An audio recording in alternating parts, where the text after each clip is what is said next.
Hello, everyone. It is Johnny. Can I get a quick confirmation that you can see and hear me?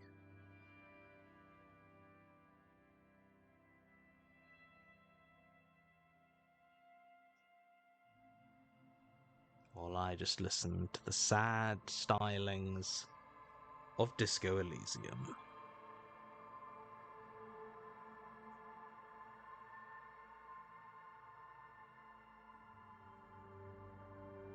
Continue to listen to the sad stylings of Disco Elysium because I haven't had the confirmation yet that I am actually live and everything is working.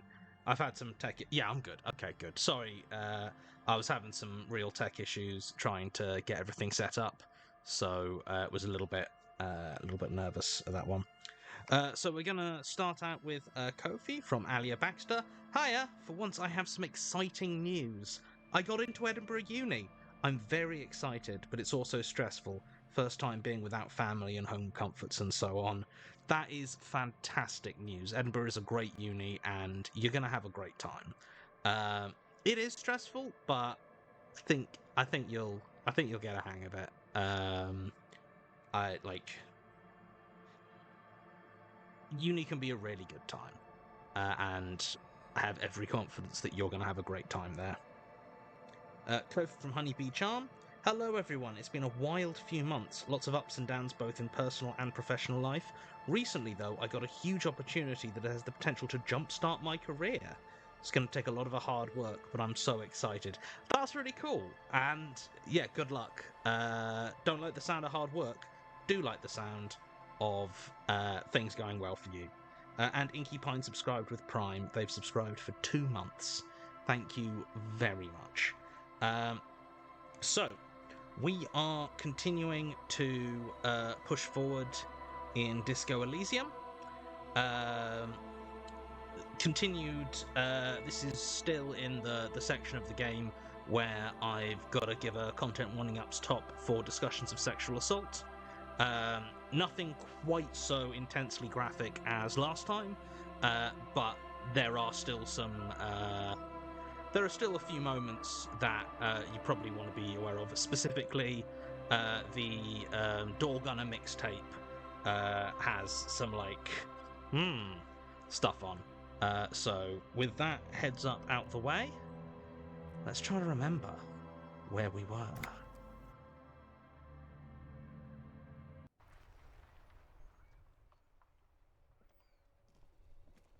Yes, we'd just been talking to Renee, or had we? Talked to Renee earlier. Where are we going? What are we doing? We're going to make find a murder weapon.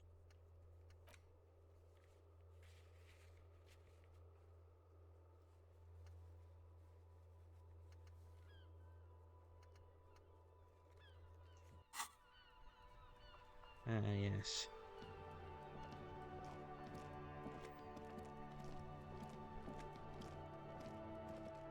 Let's open that apartment door, because we need to find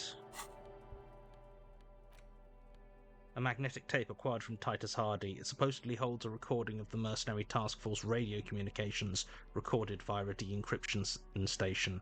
Not a good omen. Requires a boombox to play. And while I do currently have the money to get a boombox, I don't currently have the money to both get a boombox and although no, I'm not selling Lieutenant's handkerchief.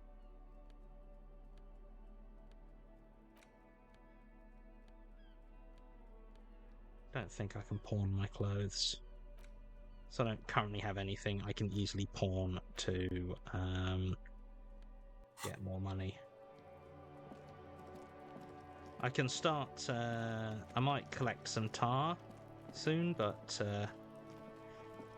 for now, let's open this door forever. Oh, this is the wrong way.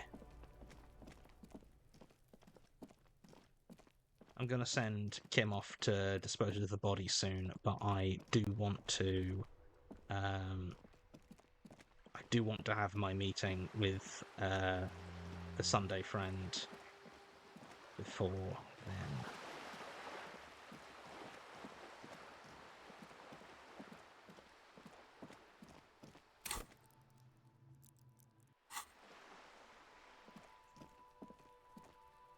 Just an ordinary wall. Nothing to see here.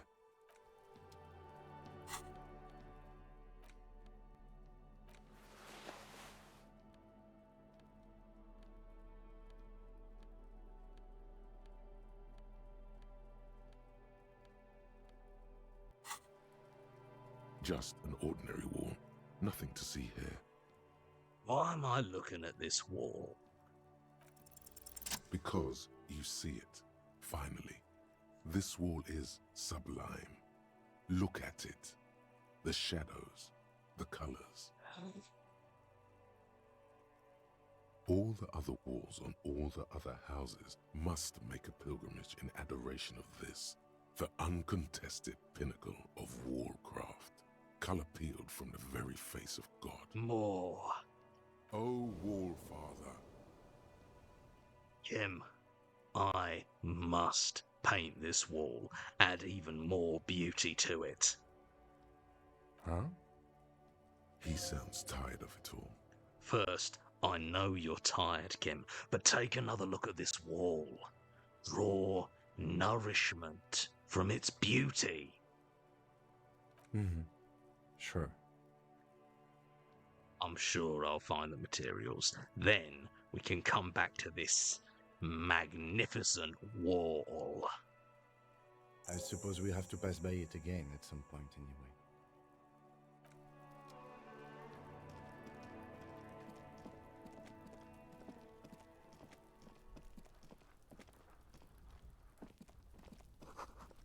Another splattering of bullet holes on this wall.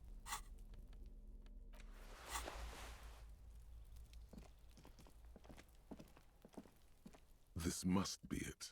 The basement door is weather-worn. The copper nails holding the upholstery in place have turned green from sea air, and there's a knocker shaped like a lion's head. Carefully knock. You knock silently. The upholstery muffles the sound.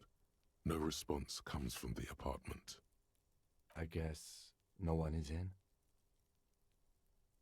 The leather upholstery is worn and rough against your jaw. You don't hear any movement. In fact, it's oddly silent in the yard around you. No birds chirp.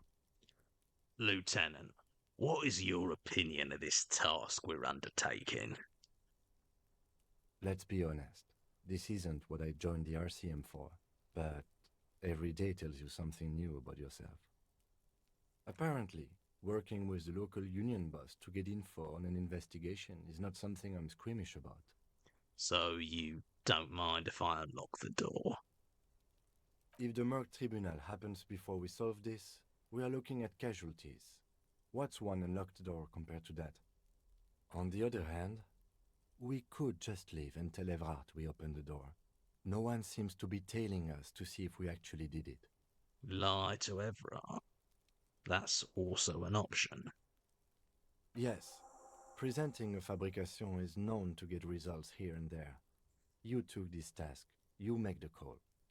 The door is right here. You can just open it and be done with this. Besides, if you never open it, you're never going to find out what's behind the door. You try to be as silent as you can. It takes a bit of rattling of the handle to loosen the bolt. Finally, the door unlocks with a small clack. Thoughts race through your head. The sound of the key turning still echoes in the yard. Hopefully no one heard. Only curiosity could account for stepping over that threshold. Maybe there's treasure in there. A white alligator. A fountain of quicksilver. Yeah.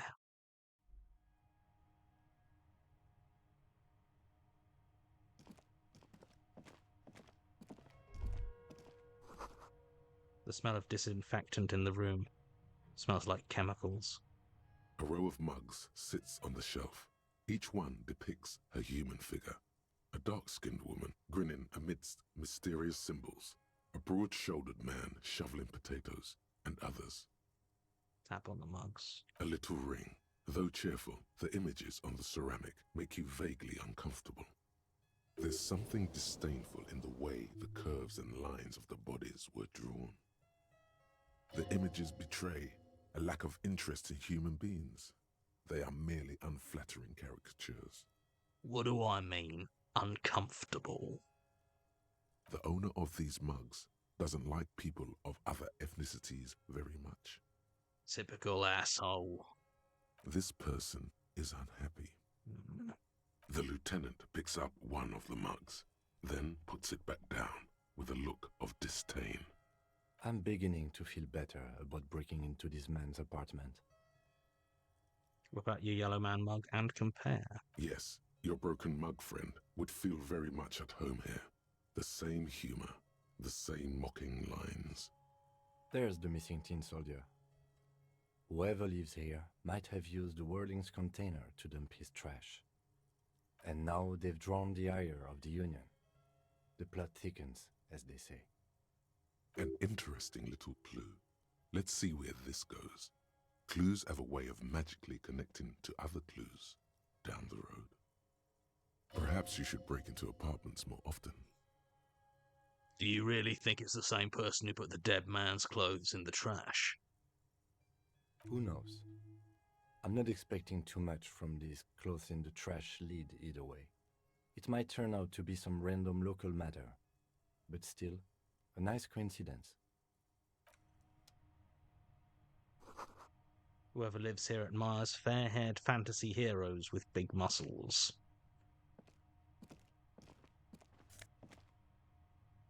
Ooh.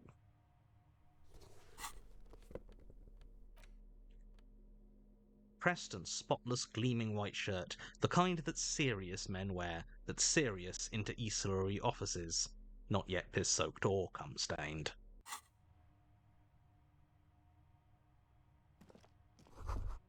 You can almost feel the warmth of the red sun on the flag. This is the flag of Revachol, the suzerainty. Was with the sun. This isn't just one sun, but there are little suns dancing around the big sun. This is the sevenfold sun miracle. What's the sevenfold sun miracle? It's an optical atmospheric anomaly the first settlers saw. Happens in cold weather.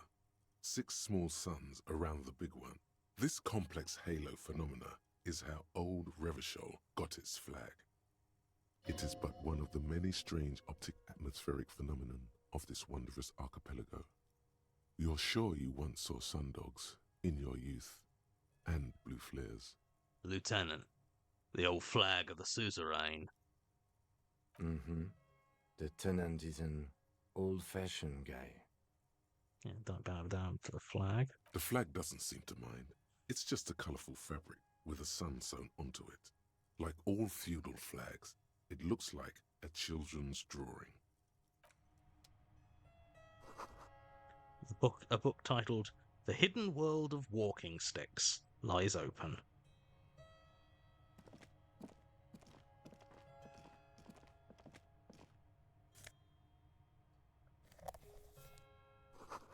A small suitcase full of clothes. Guests are staying over.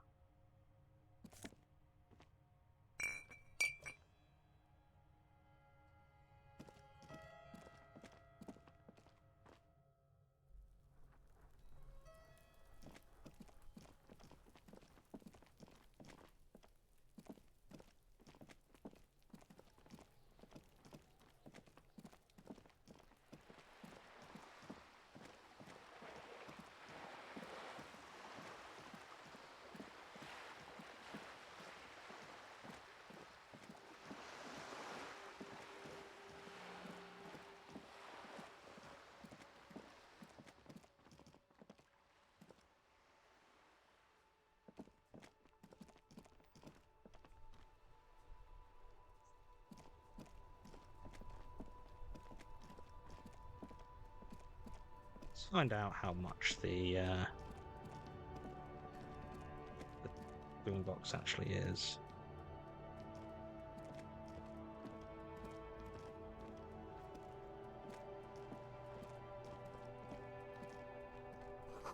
It's scribbled between the thighs of a page 3 girl, L'origine de disco.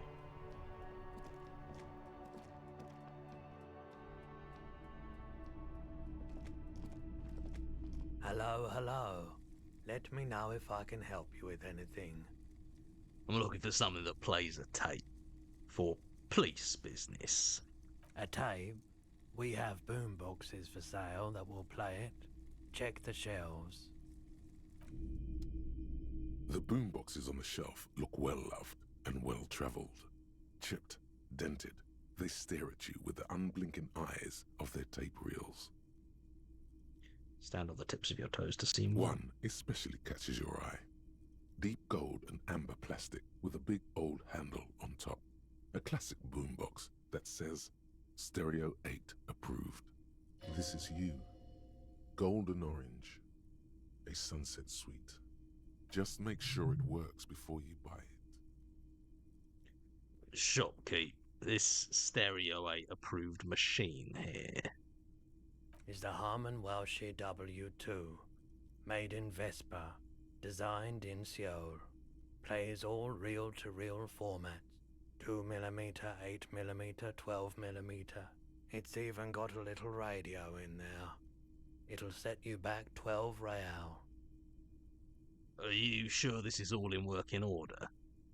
Absolutely. I've tested each one myself with recordings of speech, found sounds and music from a variety of genres, even though I don't really like music. Can I play a tape on one of the boomboxes real quick?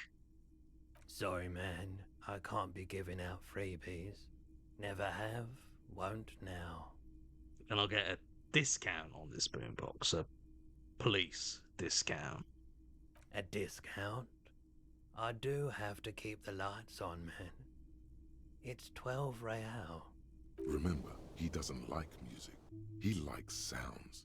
The Door Gunner Megamix is his type of tape. Certainly, he'd give you a discount if he knew you'd play something so experimental. I'm not just doing any police work. I've got the Door Gunner Megamix here, an era-defining work. Let's do 4 real. 4 real is offensively low, but just this once. For the music, concrete, cop. Thanks for the discount, man. Here's the money for the boombox. And here you are. Quality sound reproduction on the go. It'll play anything, wherever. Turn any tape into a conversation of sounds and shapes.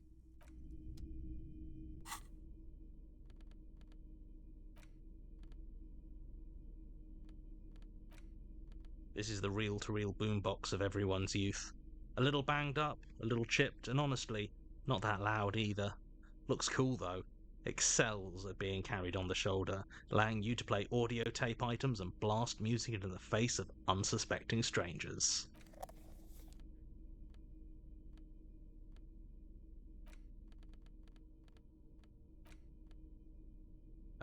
Quick content warning for the Door Gunner Megamix. It's not the most graphic, but it's a little bit rough.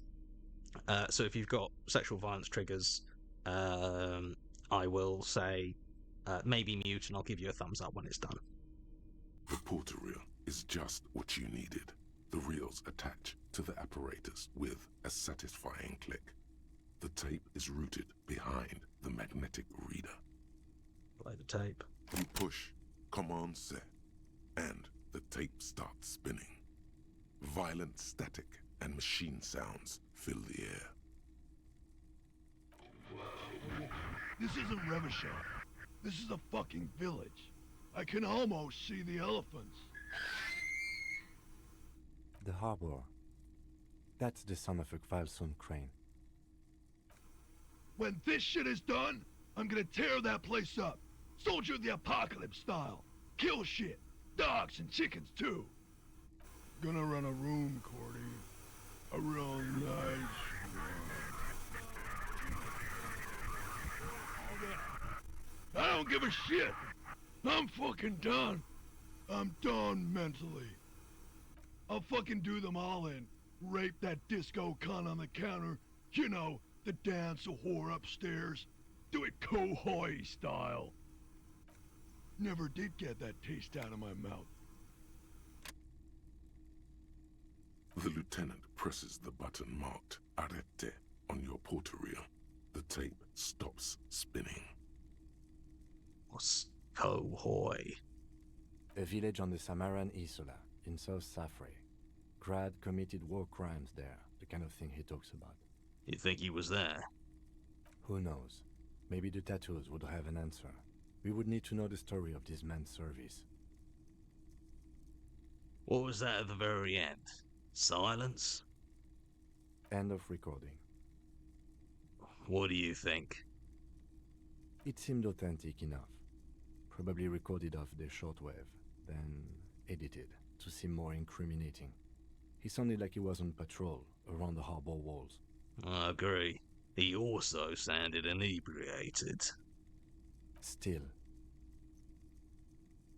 There's more going on here than we know. Who's this Corty? Corty could be short for Cortenard, one of the other mercenaries, the one he was talking to.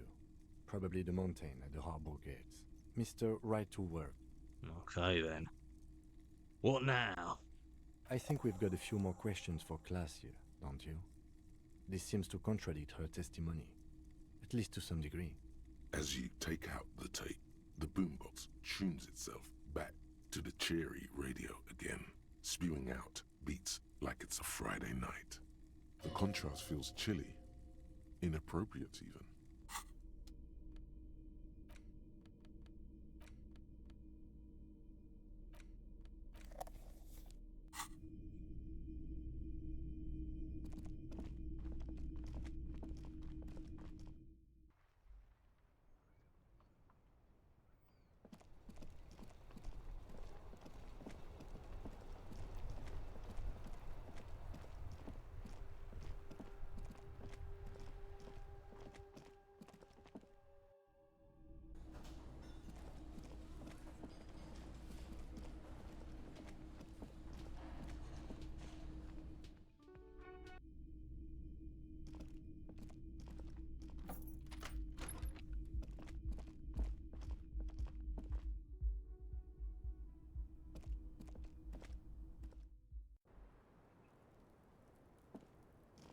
I was just thinking, what a nice evening it is for taking part in a murder investigation.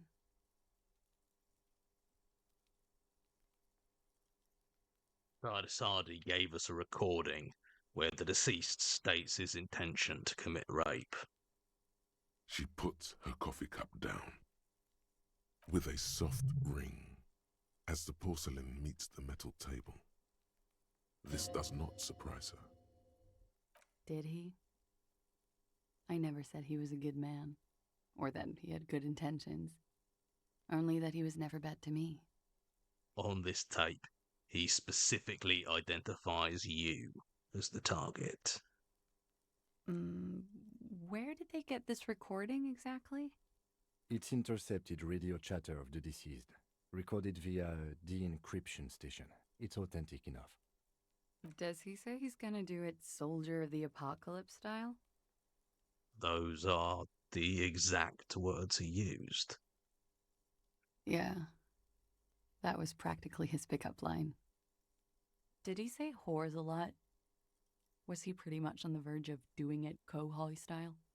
Kohoi was mentioned. He wasn't actually there. He didn't do a tour, or at least didn't tell me he did. Would have been overkill anyway. He lived his own little Kohoi. It wasn't his everything. You think he was trying to scare people? No, I'm pretty sure he did all those things, and then had to internalize them to keep on living, until they just sort of turn into his, what's the word I'm looking for? Persona? Running joke. I was gonna say running joke. And it sounds like you didn't even get the good bits. Lely's punchlines got way, way funkier than that. He was like the Seminoles conflict, the Kohoi massacre, and the 36 famine in Yezut all rolled into one person, then cast in Orani ceramic armor. which he wore in bed and in the shower.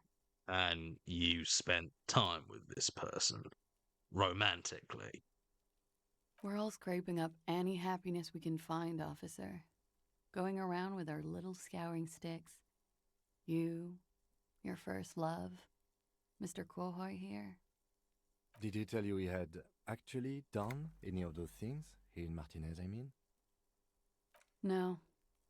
We were too busy laying waste to our own nervous systems to direct any of the fury outward. He seemed happy, I guess. At ease. As much as a man like him could be. Thank you for clearing that up, miss. Whenever you're ready. I'm interested to hear what Titus Hardy has to say now. She takes a very small sip of her coffee and smiles. Now that you've had some time, can you tell us more about the victim? Like, for example, his name? Actually, officer, I didn't know his name. I just called him Lely. A nickname? I guess. He came from Lelystad. It's short for that. And it was his army name, apparently. He said his real name wasn't his. I tried to pry it out of him, but it was no use. Lelystad. That's a good start. We have a few questions you can help us with. A few things a field autopsy alone can't answer. The young woman cranes her neck, trying to catch a glimpse of the page the lieutenant passed to you. On it is a list of autopsy observations recorded neatly in blue ink. The last missing pieces of a puzzle of flesh. Where is Lelystad? The place, I mean. In Oranje, officer. It's, I think municipality is the term. A nowhere town there. The Lelystad municipality has few boroughs and even fewer cities. It's made of agricultural plots near the border of Gottwald. Executive summary: cows, silos, and wheat. You were almost right, officer. That means his race was Occidental, not Mondial. I'll update the form. You were both from Oranje. Yes. We were compatriots. Did that bring you together? No. He was too old for that. And from another part of Oranjenrijk. I didn't even understand his accent. What brought us together wasn't Oranje. It was bad habits. How old was he, miss? He was 42. 42? Are you sure? I would have had him above 50. He had many scars that made him appear older. But no. We even celebrated his birthday, like, some weeks ago. It was a funny 2 days. He had little reason to lie to me. Looks like you were right, officer. Points are good. Have one, you old dog, before we all die. I did not know this was a competition, Kim. It isn't. Police work is a cooperative sport. His eye color. Blue. Light blue. They were like little blue galaxies, you know? It was strange, seeing those eyes in his fucked up face. Pardon the swearing. I do him an injustice. He wasn't ugly. And he had a beautiful, soft voice. Very surprising, what with all the scarring. It was quite something, watching him speak. He had a combat wound on his chin and mouth? Yes. Severe. It made him look like half his face was cracking away in some strange smile. That and those eyes. Ah, yes. His hair, if you can remember? It was light brown, almost blonde. He darkened it with brilliantine, made it oily. Not nice to stroke. I couldn't convince him to leave it alone. Interesting. I too have stroked his hair. Oily, isn't it? We have that in common now. She understands what autopsies entail. It doesn't get her off balance. Kim, I said to put brilliantine on the form. Do I get a point? No. But I put it down there. I can see you've put quite a few things here. They don't all give you a point. There it is, in your rushed writing, right where the lieutenant is pointing. Pig's gonna have sex. You should really get this questioning back on track now. He had a tattoo. What did it mean? Oh, that. It was an Oranese map of the waterways. Sure, waterways. It was mostly for showing off to chicks, though. For showing off to chicks. How so? How? Imagine him lying in bed. Freakish musculature laid out on the sheets. Scarred, of course. Tattooed. The sheets are dirty for some reason. Is this Oranese lit? Is this Oranese lit? Yes. This is the very essence of Oranese lit. A moment's respite. Dark and hopeless as the struggle itself. He's smoking and drinking, of course, and his chest and shoulders and arms are studded with stars. Tens, hundreds of them, maybe even thousands. And the woman goes like, "What was this, baby?"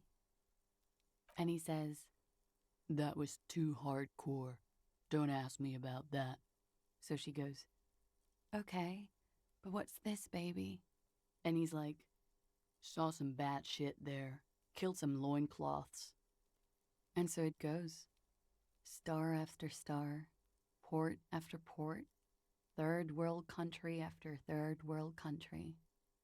And he's done horrible things in every single one of them. You were the woman in this. Oh, yeah. Can you tell me precisely what these mean? No, thank you. I've seen enough of him dead. I can tell you what they meant without looking at them. Go on. He was a blue-eyed boy with thick arms, from a small town. He was also poor, and the government of Orania needed some people killed, so they turned him into a grotesque killer. For money. He went to Killer Academy in Vredefort. Then he killed some people in the Seminine Islands. And on other islands, too. All of the islands. After this, he came to Revachol and got killed himself. Not a very fun story. It is when you're high. It can be very exciting then. You have the tools to deal with it. It's not a very nice story to remember when you're sober. A change of topic? We ordered a toxicology report. Any idea what that will show us? A real rainbow splattering of pharmaceuticals, I bet. Barbiturates, amphetamine, sildenafil. How much does the toxicology report cost the police of Revachol? I can do it for half of that. Save you some money, make some myself. It's quite expensive, miss, but we'll manage without your help for now. Could it be love that did him in? It very well could be, yes. What do you mean? What do I mean? I have no idea. I don't even know what you mean. Love did him in? What does that mean? He told me. Love did him in. That's not funny, officer. Her voice is like a slash through the air. Her shoulders tense up. Perhaps, miss, it was communism that killed him. A moment ago it was love. And no, I don't think the Union is communist. They're a couple of shades pinker than that. They're not hardcore in that way, is what I'm trying to say. What are we talking about anyway? This politics shit is a lot in the morning. Is it even morning? I think she's just tired. She doesn't know what you meant by that. And can you blame her? Something miraculous is coming. He told me. The lieutenant blinks. His expression does not change. All right, let's see where this is going. From way out in the northwest. He told me. Cool. I think we finished this line of questioning. All right. Coolly, gracefully, she pours herself more coffee.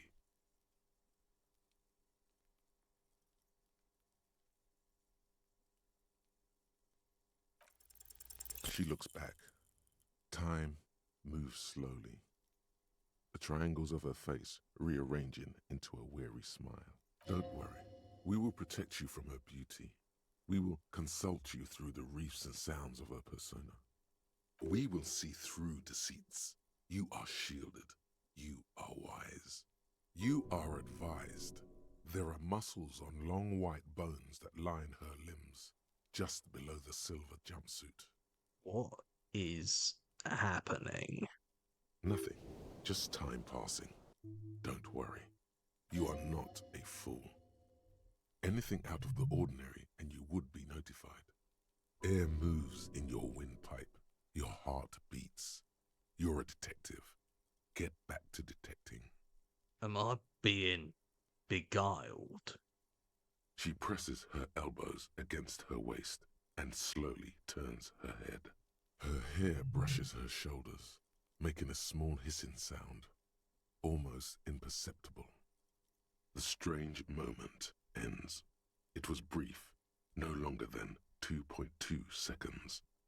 Let's return to this later, miss. Why not? I'll be here until 11 p.m., drinking coffee, most likely. Wait, stop. That man, bloated beyond all recognition, was 42? Is what she said, yes. Below the damage, the weeks of decomposition, all the swollen indignity of mortality. He was 42 years old? Where is this going? How old are you? That's where this is going. 45,000 litres of raw alcohol has left its disfigurements. What lies beneath, you wonder? You could ask either one of them. Miss, how old do you think I am? Huh. How old do I think you are? She's buying time to formulate the best answer. I don't know. 40? I was like 9 when OO peaked. That was what, 19 years ago? I liked them when I was 9. You couldn't have liked it when you were 40. Let's say you were 20-something. 25. A good disco age. 25 plus 19 is 44. I'm gonna say you're 44. Wow. Yeah. I have a university degree, you know? 44. I'm young. Absolutely. Age is just a number, man. Yes, miss, but for him that number is 56. Wait. This requires scientific measurements. Bring it on. I am not afraid of the truth. To the laboratorium.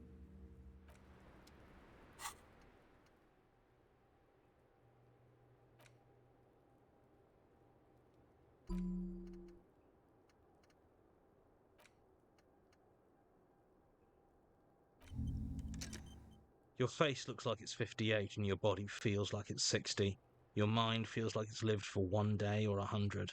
Both longer than they ought to be, the day and the century. But for how long, then, has this thing attached to your sentience walked the planet's crust? Time to start racking those brains of yours, Elder One. When and where were you born? Do I want another?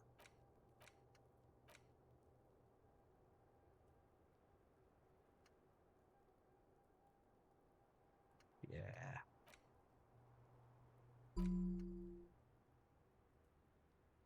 You were promised a gun, that much is certain. This is why you became a cop.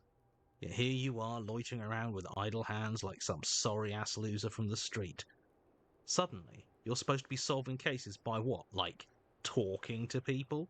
How are they going to believe that you can protect yourself, and them, from savages without a firearm? This ain't right. You need to think around this problem. You need to snap your fingers at people as you do. Also, oh, my logic. I need to boost my logic, man.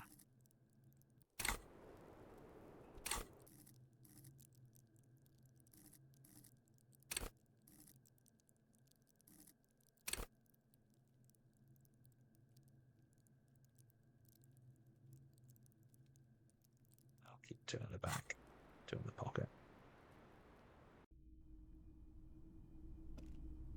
This window is pristine on the inside, unlike the one next to it. Smooth as ice. Following your lead, the lieutenant leans in closer to inspect the surface.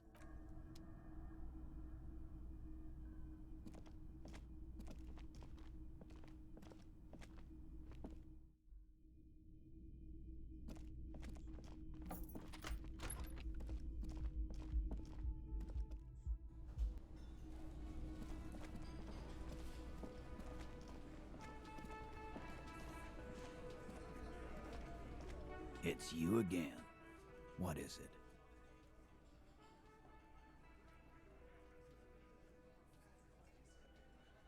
So I talked to Classier about the tape. And He tenses immediately, chest tightens, jaw sets, ready for another blow. And nothing. She stands by what she said. that fucking fucker. You're the worst cops in Revachol. I gave you gold on that tape. She pretty much laughed it off, Titus. Fucking fuckity fucker. And what did she say then? That it's fine. People are supposed to be like that. If anything, she seemed turned on by the whole door gunning thing. Yes. In fact, I think she thought it was a little funny. Funny. No good goddamn psycho whore. Alright. All fucking righty then. I guess it's good then. That fucking... Please try to control yourself in the presence of visitors, Titus. This is just perfect. Just fucking perfect. Any thoughts on this, lawman? Be straight with me, Titus. What really happened? I already told you. We fucking hanged him. There's less gusto in his voice now. His men too are growing increasingly silent. Come on, Titus. We know you didn't hang him. He was shot. I know you're tired. So am I. Why don't you just... You know what? I am tired. I'm tired of you and the whore upstairs.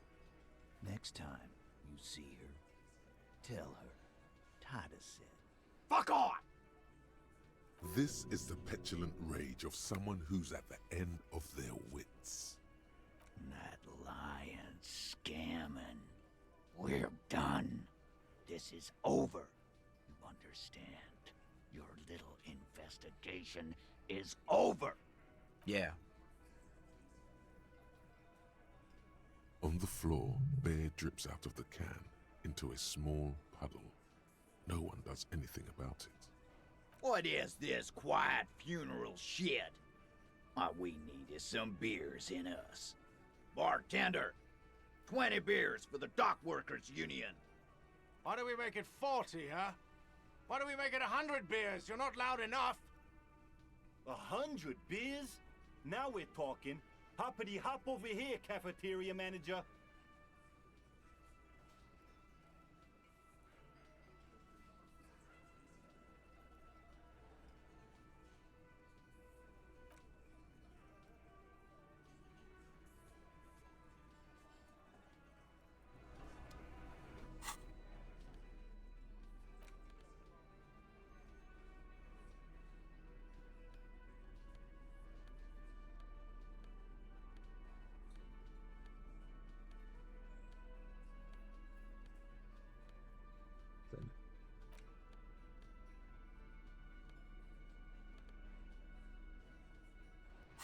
Oh, let's give it a It's shot. you again.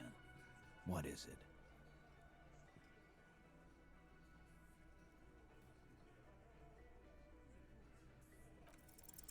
Clausia is playing them like a fiddle. Tell them how bad they got played, and they'll tell you the truth. There are many ways to go about it. All of them really good. Okay, man. It's clear you're being played like a fiddle. No, we fucking ain't, asshole. No one's fiddling anyone in here. No, Glenn. I want to hear this. Who do you think is fucking fiddling me?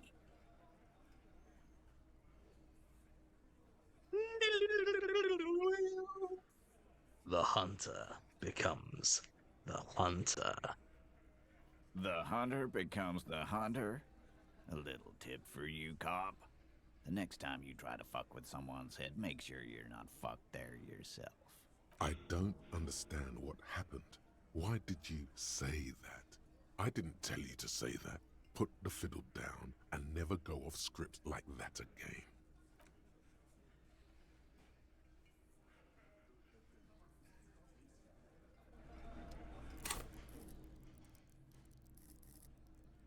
It was a rhetoric check, wasn't it? Yeah.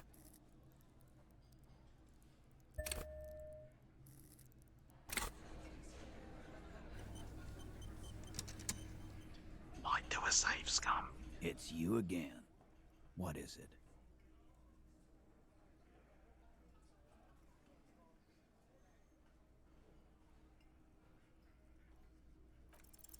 Convince Titus he's being manipulated. Bad idea. Bringing her up will do no good. You should know by now. Titus will never falter. But you know someone who might. One of his boys will. Fat Angus, the powerful guy. Mr. All Muscle. The time has come. Put him in the pressure cooker. Just remember, it's about more than Clausia. It's about these men and Martinez. Their district. Their responsibility. That's it then. Case closed. We're going home, Kim. Huh? He'll get it. Go on. Write it down, Kim. In Martinez, they just kill you because they don't like you. Got it. Kill you because they don't like you. All because... Because they like killing. Yeah, we liked it. It was fun, wasn't it, guys? We had a great time. It wasn't for your fucking entertainment, Dennis. They kill you because they think it's funny. They just hang you, like in the Dark Ages. Make a display of your corpse. It wasn't that. It wasn't... We just couldn't get him down, okay? That's it. That's the weak one. You flushed him out. Now go in for the... Officer, you will be next if you don't shut up. He's onto you. He knows what you're trying to do. Or what? You're gonna kill me like you killed him? For no Actually, I'm gonna look at Ken first. The lieutenant has put down his notebook. His hand is resting on his holster. He gives you an imperceptible nod. What? What does that mean? Go for it. The lieutenant has his eyes set on the fat guy. Or what? Push Angus. We're almost there. You're gonna kill me like you killed him for no fucking reason? We didn't kill him. We didn't even hang him. He was dead when... Shut up, Angus! He was dead before you hanged him. Fatty! Say one more thing to the cops and I'll... Dennis, stand down, or I'll beat your head in. Theo, take your hand off the belt. This isn't 31. I've got this under control. Does he? His closed fist is shaking. It's you who's in control. Let them have their moment.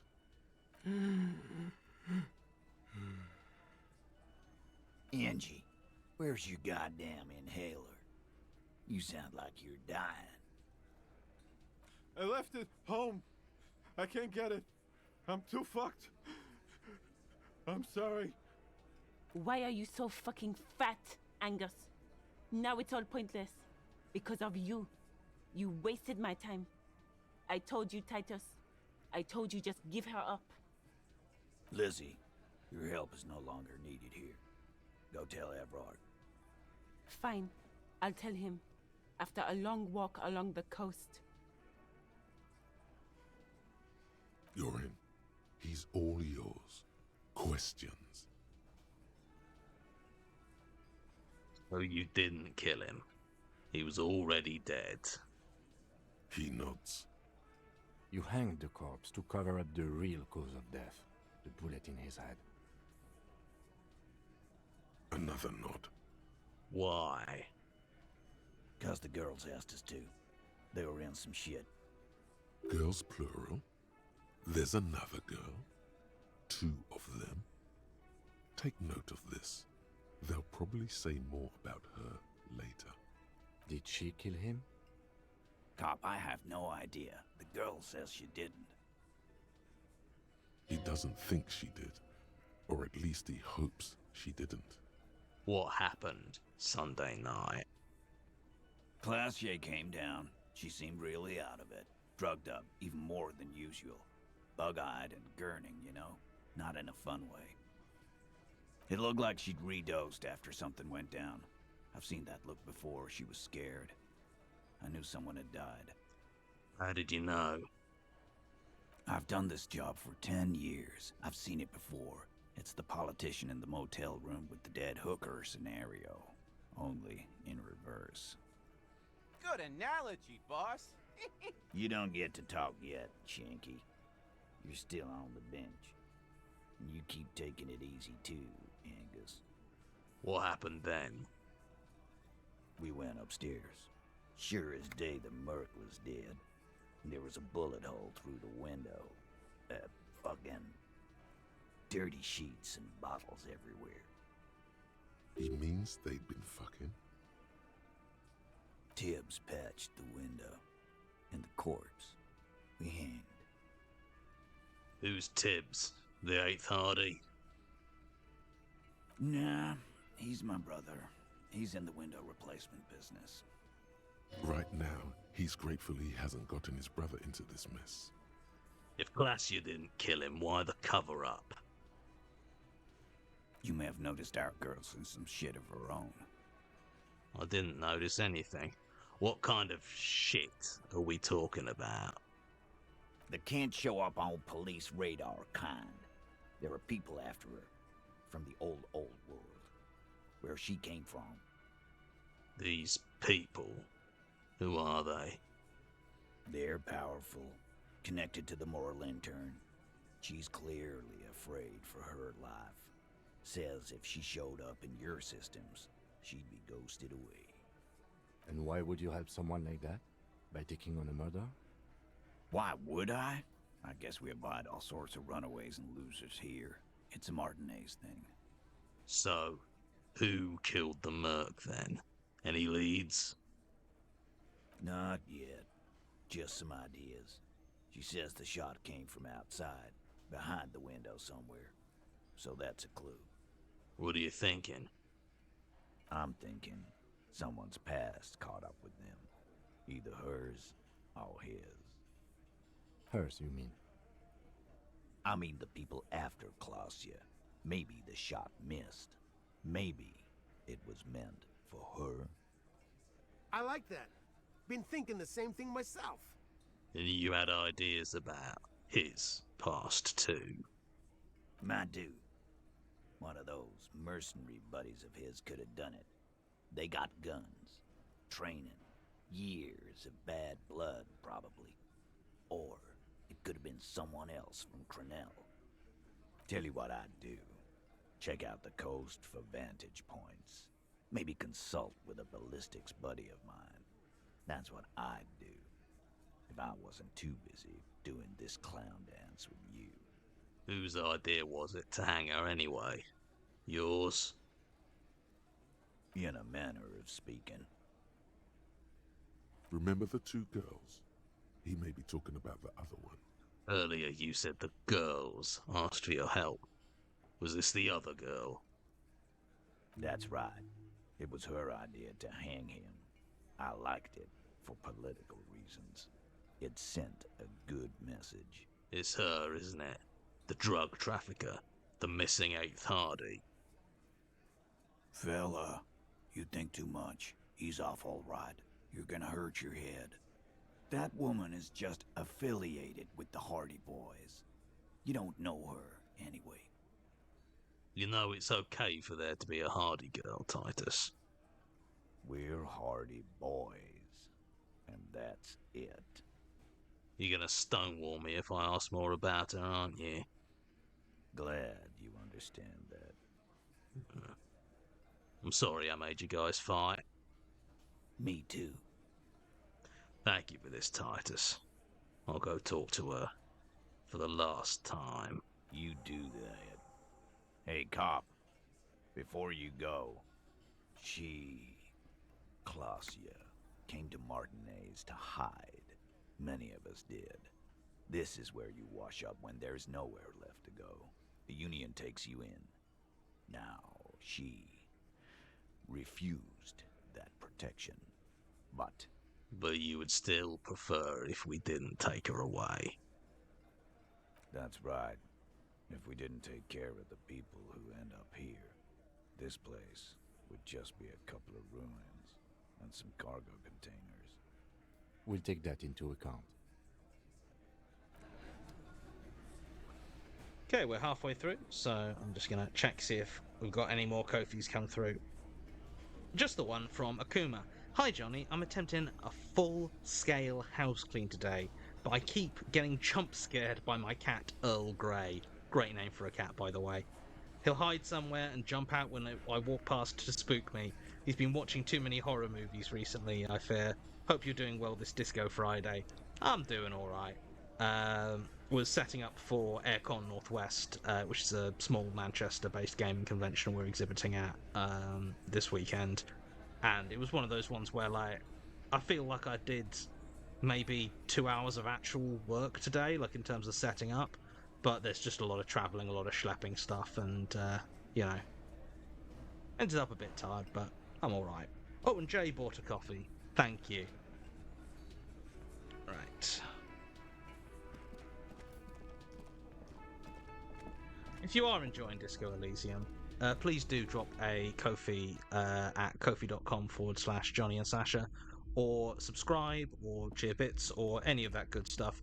Everything that we make gets split evenly between us and the mods, because we do it sort of pirate share style, because modding is skilled labour and should be paid as such.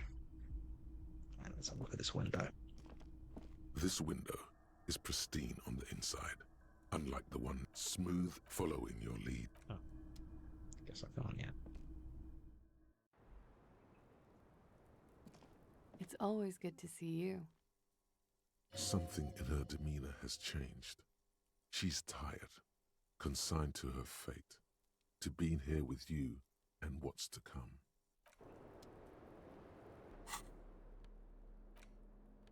Do I have anything that will help my volition?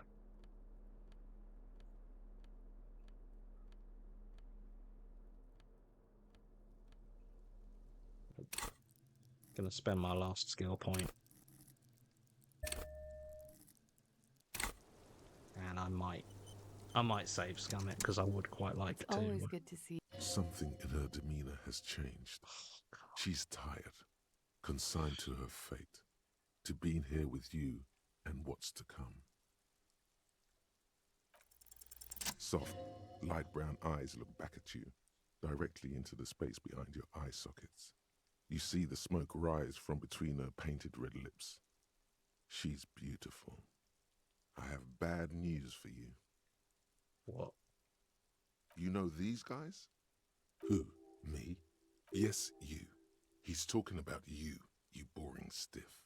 You too. Me? What did I do? These guys are compromised. She's got them singing along to her tune. The little bleeps and bloops you trust for info. You can't trust them anymore.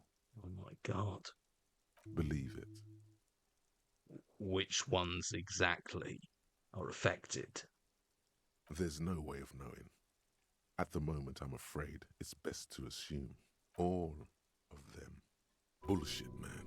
I ain't compromised. Especially that guy. That guy's the most compromised one in here.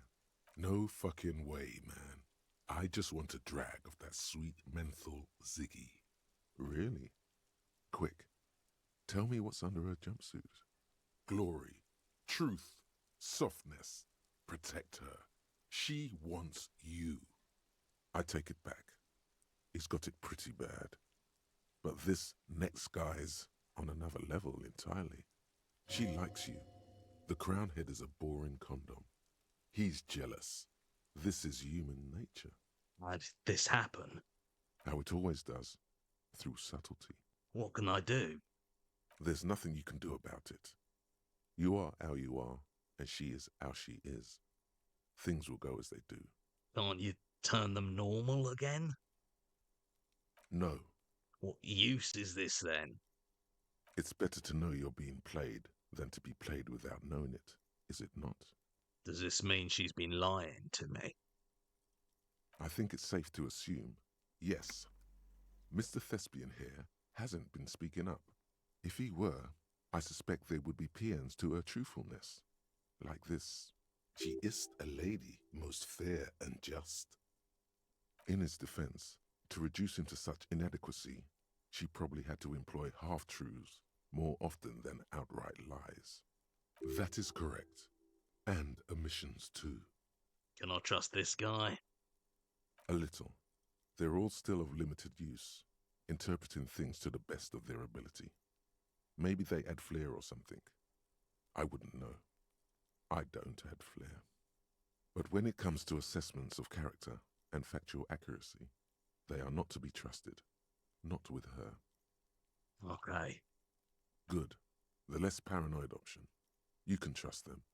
Just not with Glacia Amandu. A light green speck and imperfection on the outer rim of her right iris. It sparkles. I've been talking to myself for long enough. Let's get back to it. Don't worry. It's only been 4 or 5 seconds. You've got this. Miss, are you manipulating me? The silence broken. She exhales a little cloud of smoke and says, God, no. The Hardy Boys told us what really happened. I understand. Just like that. No resistance. Her shoulders are slouched, her feet long and straight. You sent us on a run around. I know. For what it's worth, I'm sorry. For all of this, for wasting your time. This is good. Clear the air first, between you two. Then move on to questions. No, it's not good. It's the opposite of that. This will let her dictate the terms of your shush. I can't hear what she's saying. Why did you waste our time then? Because of the Hardys. I couldn't just dispense with them. They were only trying to help me. Out of the shit I'd gotten into. That's not a good enough reason. You're right. There's more. More? You answer to the coalition government, and by extension, the moral intern. Briefly glancing over her shoulder to the sea, as she's done time and time again. A grand expanse of water reaches over the bay and to the horizon, wine dark in the evening light. What lies beyond it? The Pearl, the Muindi Isola, the Occident, and then Aranye, the old world. Is that why you're looking over your shoulder? You're afraid of the moral intern? You share a database with them. You send people to their courts. What's going on? What did you do? Just business. But bad business for some people in the moral intern. If I show up in your records, officer, they will find me. They will... What happens if they do? They will kill me, sir. If you file my name, take me in for questioning, enter me into the moral intern mill, well, then I'm fucked. For nothing. This murder didn't have anything to do with me. What did you do to have these people after you? It's not nice, but it's not illegal. Not here in Ravishol, or even in Oranje. What exactly did you do? Industrial espionage. I joined a business collective with the intention of betraying them. I did my job well enough to be asked to do it again. With a bigger company. The kind you really, really don't fuck with. I took their ledgers, 2 decades worth of accounting. I need the names of the companies involved and who hired you. The job was Lewes County Savings Bank. They sound small, but they're part of the Lewes conglomerate. That was the second job. The first was some printer company. You wouldn't know them. But she really destroyed them. She still feels it. As to who hired me for the job, I don't know. But they're after me too, along with Lewskop and their friends in the MI. Once you're done in the competitive intelligence circuit, you don't have allies. You're radioactive. Laws cap. These people engineer financial disasters in second world countries. The conglomerate also includes the Bank of Consecration, Airberg, and the popular Papalolo line of dairy products. Papalolo? Yeah. Papa fucking Lolo wants to kill me. That's a lot of shit you've gotten yourself into. It is. Many people lost their jobs. Not just C-suite. Ordinary people.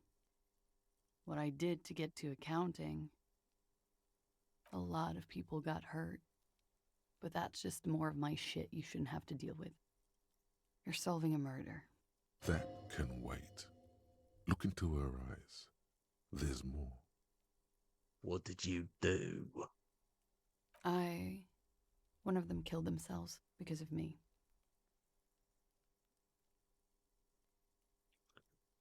Let's get back to what happened here, okay? The young woman looks at her cigarette with melancholy. It's almost gone. Why did you call the cops if you're hiding? Because I'm an idiot. Which is an indicator of truth. Idiot. She's nothing of the sort. So you would have us believe, but you're not. You have to understand, the people around here, no one was making the call, and he kept rotting. And then they picked his clothes off, and that little fucker threw stones at him. Her jaw is clenched. Her throat moves. It takes all her strength not to cave in and sob. Once. Just one time. He kept throwing stones at him for 3 days. I could hear the thud. Thud. So I called you.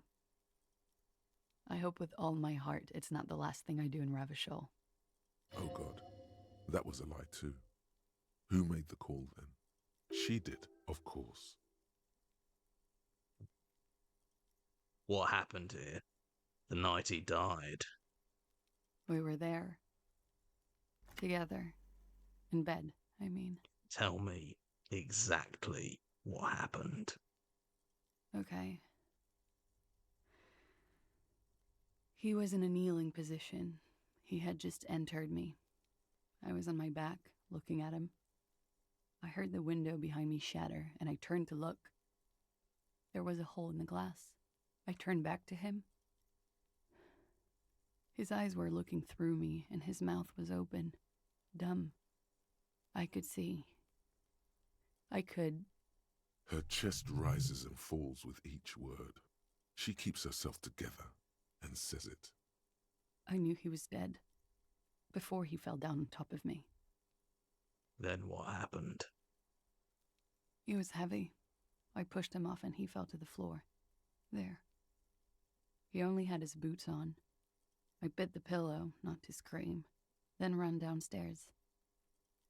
I waited for the second shot to come. For me. I thought there would be one. It never came. She's forgotten about her cigarette. The butt has burned right down to her fingernails. We're gonna need more details. She looks down with a wince. Her cigarette has singed her fingers. She throws it away and immediately proceeds to light another one. What time was this? When did it happen? It would help us if you could be as precise as possible. 11:30 to 12:15. I don't know the exact time. Around midnight. It's okay. Were you inebriated? Not as much as usual. He'd done a line, plus other things. I was drinking. Wait. Titus said she was gurning her jaw off, much more than usual. Titus said you look pretty high. Oh, yeah. I did one of his lines, just to clear my head. Did you hear or see the shooter in the course of this? No, What did you do then? nothing. I was trapped. I was stuck in my room downstairs. I got some clothes on and crawled back up, drew the blinds. Blood was coming from his mouth. Not a lot, just a little. He was still on the floor, slouched. I couldn't be there with him anymore, so I ran down and out of my room, into the hallway, down the stairs. I knew there would be people there. Run, woman. Run past them and out into the streets where it's dark and people move. To the lorries at the intersection, as far as you can. She pulls on the cigarette, looking up at the sky. Her hair ripples in the breeze as she stands there, silent. What happened after you ran downstairs? Sylvie was tending the bar. A lot of people were there. The Hardys were at the table in front of the stage. I think the Union box was full. Ruby was there too. They were having such a good time. I sat down and they all welcomed me. I didn't even have to say anything. Ruby knew something was wrong. Ruby? Before we continue, who is Ruby? Ruby, you know, the leader. The leader? Of what? The Hardy Boys. I thought Hardy was the leader of the Hardy Boys. Well, nominally, yes. Ruby's the one they go to when things happen, like things they need taken care of. She's the organizer. This Ruby, in her phrasing, is entrusted with great power. She trusts her. So do the others. Would you say she is the 8th Hardy Boy? Why not? Okay, let's go on. What then? Well, Ruby said let's talk upstairs. I showed her the room. I've known these people since December. They know my situation, that I can't leave a paper trail. Ruby was the first one I told. She said she'd take care of this. It's what she does, you know, take care of things. I helped her get the body to the bathroom. We used a belt to pull him up under the shower, to keep him upright. To mislead you, they were tampering with the body. To produce lividity, matching a hanging? Yes. We completely missed the tampering. Looks like you got there in time. What was this, 20 minutes after death? About 20, yes. Ruby explained it would make the blood... You know what he does. Then what did you do? Ruby went outside to talk to Titus and the boys. I was just looking at Lely in the bathroom. I had to put his clothes back on. His armor, too. It was tough, but I've seen him take it off and put it on many times. It took Ruby maybe half an hour to come back with Titus. I'd gotten him ready by then. They carried him out. I knew what they were going to do. Make it look like a hanging. Ruby said they would. What did you do while they were hanging him? Ruby said to wait here. She also said I wouldn't see her for a while. That we should lay low or something. So I did. This Ruby. Where is Ruby now? I don't know. I haven't seen her since. We will need to take this question to the Hardy Boys. Interesting. Why did this Ruby go through so much trouble to hide something someone else did? Look into this later. What are you doing? Coming up with a theory. She said Ruby knew something was wrong before she said anything. How come? It was loud downstairs. She couldn't have heard the shot. It is ominous. You Already coming up with theories that put the blame on someone other than Glacia. Did you kill Lele? What? Why would I put myself through this insanity? Get myself cornered like this? He wouldn't have died if it weren't for me. I know that. But I would never hurt him.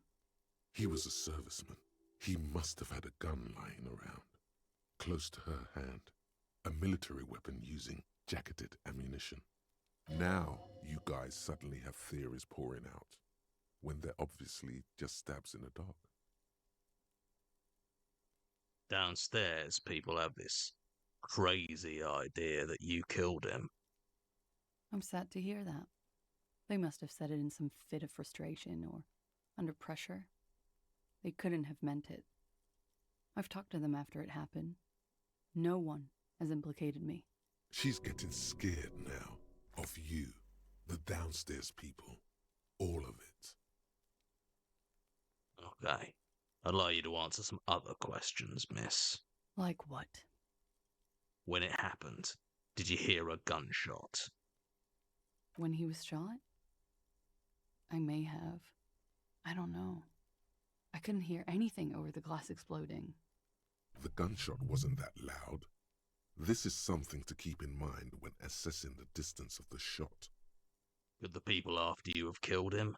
That's the first thing that went through my head when I heard the glass break. And? I thought they'd found me. They've killed him to punish me. All last week, I've tried not to talk to anyone or be seen with anyone so they wouldn't be hurt. I've come to understand, however, this is paranoia. What happened didn't have anything to do with me. Either way, something to consider. We can't go after Loose Cap. Not yet. There are other, saner leads. I don't ask you to, Lieutenant. If there's one thing I know, it's that you'll get nothing from there. When was the window changed? Last week. Angus and Titus's brother, I think he's called Tibbs, took care of it. You should have another look at that window after this. Reconstruct the scene. It's right there. In her bedroom, inside. Yes, you see the glass sparkling out of the corner of your eye. I think we're done here. For now. She nods, silently. She doesn't even smoke. Just picks up the cold coffee and holds it in her hands. He's thinking, are we done here? Or should we arrest her? She's a flight risk and she lied to you. She should be taken into custody. No, that won't be necessary. Just leave her alone. She's been through enough. She doesn't need this police brutality. This guy won't budge. You have to wake Multiface up, forcefully, if you want to continue pushing her.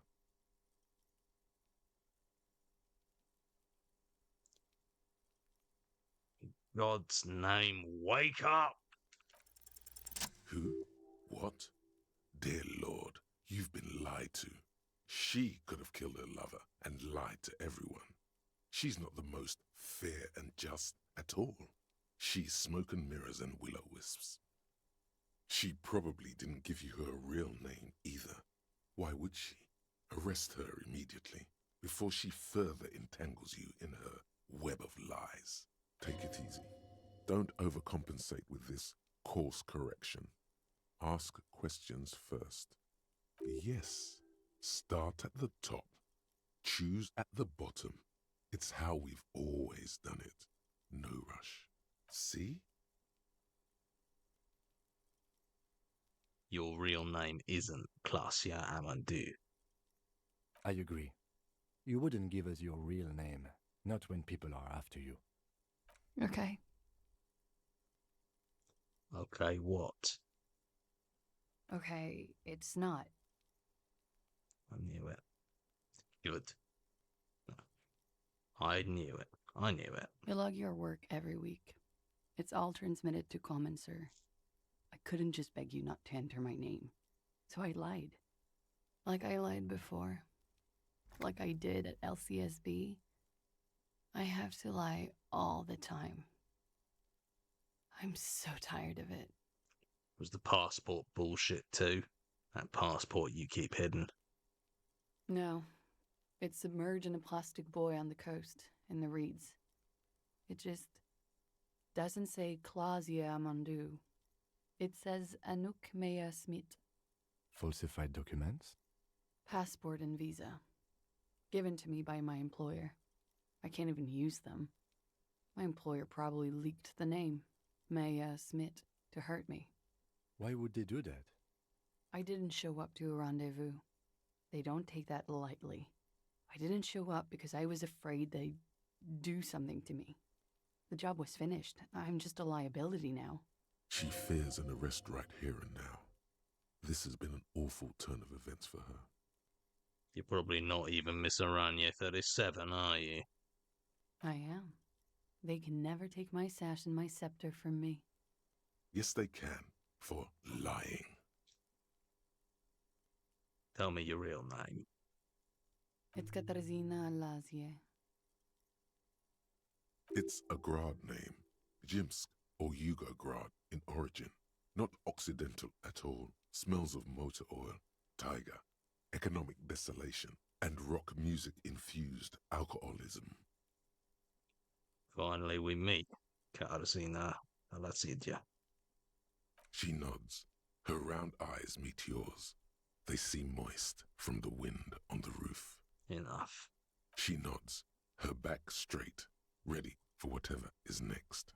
You know, I think you didn't make that call to the station. I did. What is this? I called your desk or whatever it is. The numbers are all over town. Call 8-100-2 for emergencies. There was an older woman on the other end. It sounded like she was smoking. She took my complaint. She coughed. That is the emergencies desk number. Anyone could know that, sire, by looking around and calling the desk. I don't believe a single word she says. What time did you make the call? Thursday night. It was late, sometime after 12. It checks out. She stands before you, holding her back very straight. Him. Why have we not arrested her yet? There may be grounds here, at least for an extended detention. A little whimper. The young woman hears you. She's looking around. What if I told you you're under arrest, Katarzyna Alasidja? But I haven't done anything illegal. Failure to aid a police investigation. She purposefully misrepresented information crucial to the case. Fucking mind games. Enough. That's right, gang. Stern and merciless now. Stern and merciless as we reel her in. You misrepresented information about the case. Without the Hardy's confession, we'd know nothing. The lieutenant produces a pair of handcuffs. Please, no. I think I know who did it. Who shot Lely. I can tell you. I can help you. What do you know? Who shot him? She's silent for a second, as if looking into herself for certainty. Then, in a hushed voice, she says, gearing up for this betrayal is hard for her. Ruby. And how could she have killed him? She could have had access to the roof. You've noticed that door there, right? Maybe it leads downstairs. She could have come to the roof through that, then taken the shot right here, where I stand. It was dark outside. I wouldn't have seen her. Then slipped back downstairs without anyone noticing. That is possible. Interesting theory. Did she know that door exists? Had you been out there with her? Yes, of course. She's been up here many times, jacking private stations off the ring antenna.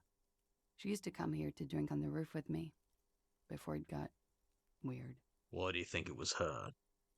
She has this thing for me, ever since I met her and the boys downstairs. She's been pretty frank about what she wants. And what is that? Sex. And more. I made the mistake of confiding in her. I told her I was on the run. She started protecting me. It became an unhealthy relationship. When I started spending time with Lely, she told me to end it. Said there would be shit if I didn't. It was not a good meeting. We stopped talking after that, but... I don't understand. What exactly in your relationship made you think she is romantically interested in you? She said she's in love with me. She even asked me to run away with her when I told her I'm a fugitive. She started developing notions about our relationship. And you led her on? A little.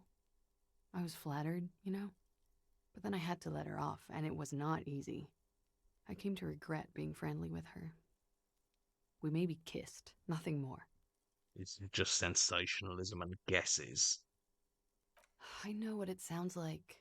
That's why I didn't want to tell you before. But she knew what had happened when I came downstairs. Somehow, she knew Lely was dead.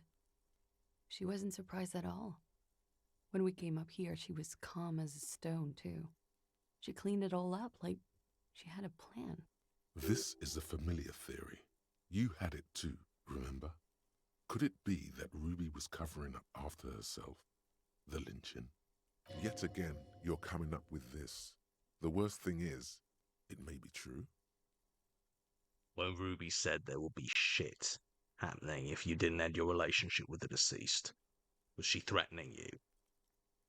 She came over one night, drunk, said she'd turn my life into a living hell. I've been threatened before, so I can tell when someone knows how to do it. And she's a pro. She must be. To keep the Hardys in line. I tried severing ties with her after that. I thought it had worked, but... Some of that fear is still with her. She exhales sharply. What are you talking about? She's afraid you'll arrest her. Okay, that's it for Ruby. Okay, and what? Arrest the liar now. Don't arrest her. Push her a bit more, but then let her off. That Ruby theory was solid. And she's beautiful. Who? Her. Stop letting her distract you.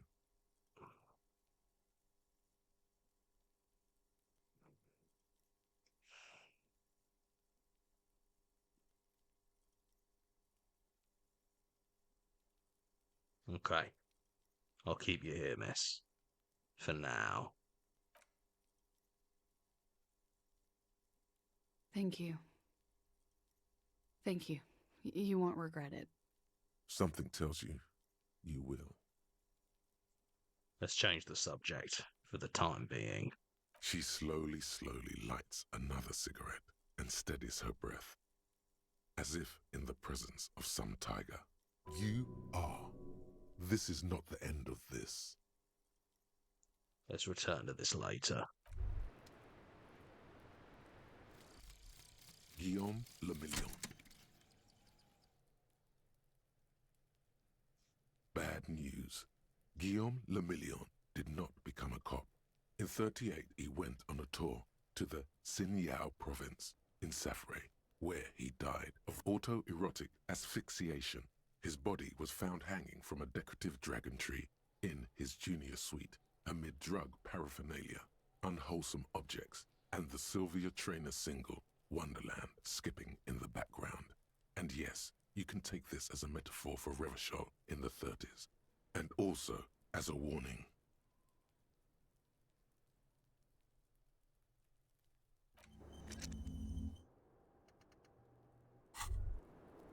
As you look back, you think, so love did do him in, after all. I was right. If it weren't for her, he would not have been there. The shot would not have connected with his soft palate. Looks like love did him in after all. She's silent, holding on to her coffee mug. No vapor rises from it. It's cold. It appears this one has not been entirely corrupted. This may help. This may help the others see. Yeah. I'd like to think he didn't love me. Or that it was chemically induced and not real. Why? Easier that way. Was it? Real? I don't know. There's a nod.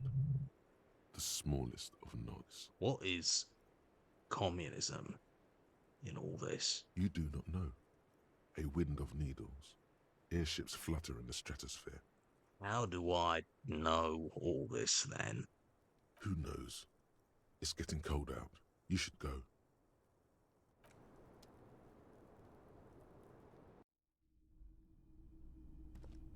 This window is pristine on the inside, unlike the one next to it. Light from the desk lamp reflects off the glass. In golden light melts away into the blue, glassy darkness of your mind. In it are two neon-lit shapes, a man and a woman on the single bed. What position are they in? Like the witness said, the man is kneeling, the woman is on her back. It's the night of March 4th and a shot has just been fired. The man looks directly at the woman. The shot's possible directions converge in his mouth, a ray cast from somewhere outside, entering his brain. Where does it come from? From the roof outside, location A prime. The glass fractures around the bullet hole, shards face inwards like a corona behind the woman's back. The man does not know the bullet has entered his brain. He never will.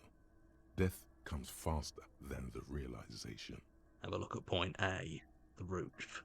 The ray cast from the man's mouth unravels into a fan of possible directions, all on the roof at first. The shot could have come from any of them. This is composite location A prime, most likely of the origin points.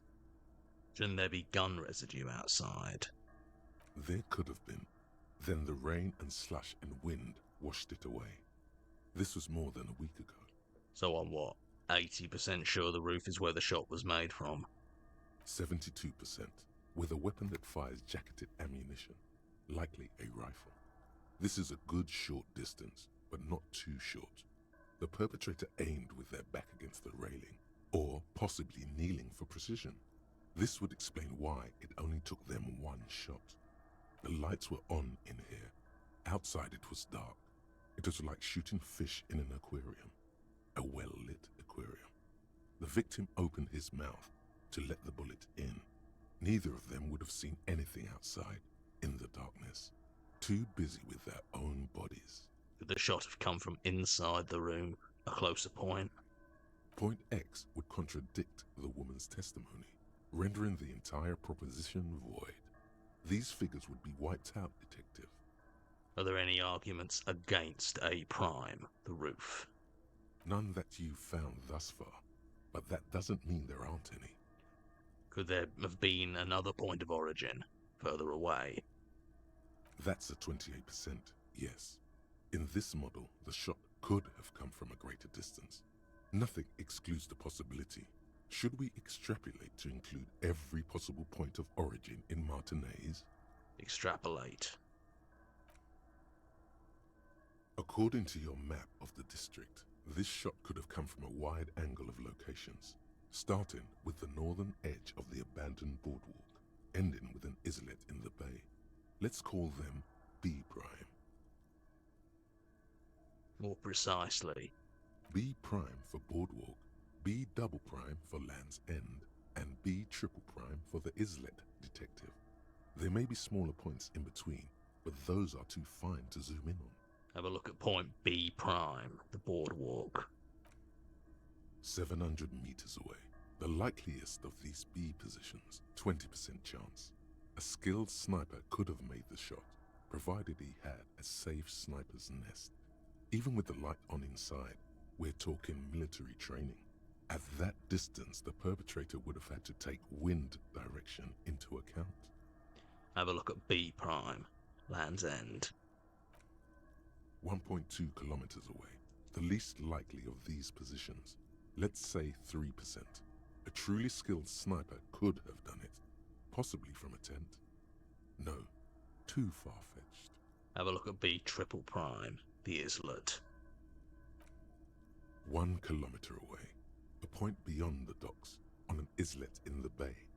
The fort is ruined, but the perpetrator may have found a stable spot on the beaches surrounding it, where the concrete crumbles into the sea, as you saw in the coin-operated viewer. The shot would have been a small miracle, 5% likelihood. There is an extremely narrow field of view from the bay to the window, between Rue de Saint-Ghislain 10 and 33A. The angle would have been extreme, and access to the islets is questionable. Kim, do you think the shot could have come from further than the roof, in Martinez? From where, precisely? Let's say B prime, the boardwalk, B double prime, Land's End, B triple prime, the islet. I see you have given this a lot of thought. Are those the locations you've singled out in addition to the roof? And what is the likelihood, in your opinion, that it came from a further distance? Much less than from the roof, but still. Okay, well, we should see if there is gunshot residue or sniper nests if we go down the coast. Rule these spots out one by one. It would be the diligent thing to do. Until then, personally, I'm going with the roof version. A simple hypothesis can be wrong, but it's something to build on.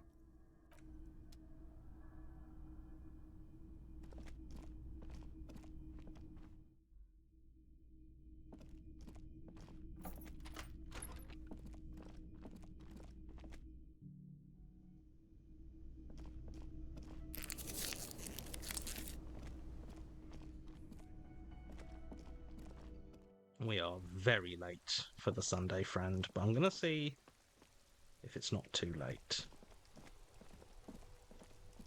Got distracted by Classier and bullets.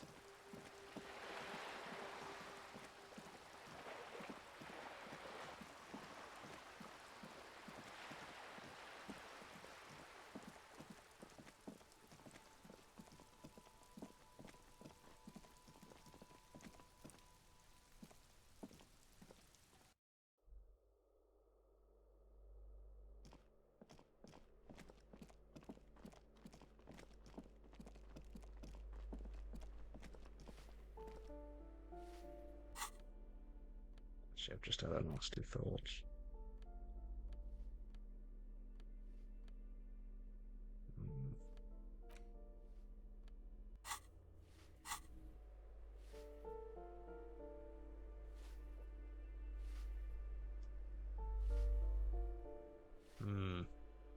I'm not sure how I'm going to afford to sleep tonight.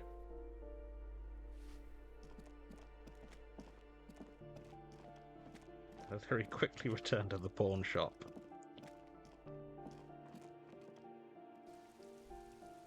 Actually, wait. I'm going to talk to you. Maybe there's something inside that I can sell. Gendarmerie, you found me. His slender figure is backlit by city lights, its distant streets and motorways flashing like diamonds. It feels like a Friday. He seems to be in a good mood tonight. We got your hint. Found the key right under that stone. Beautiful.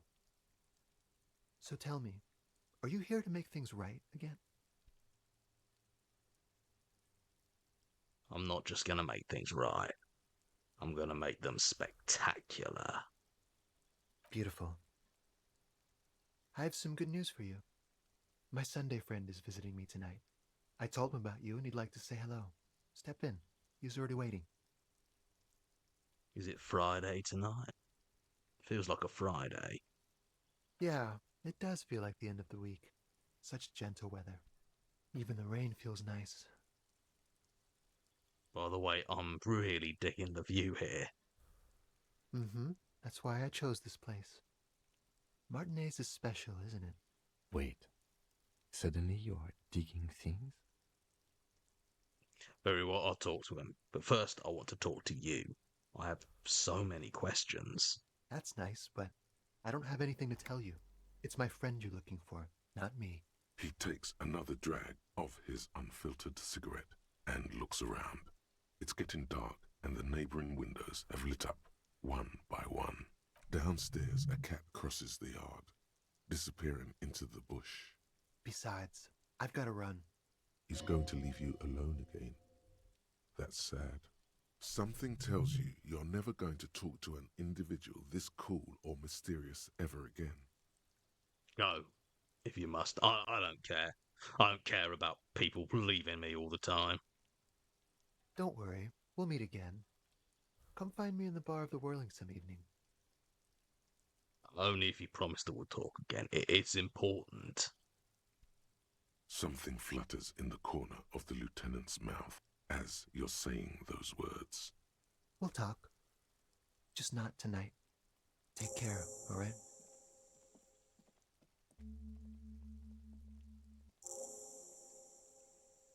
And he's gone again.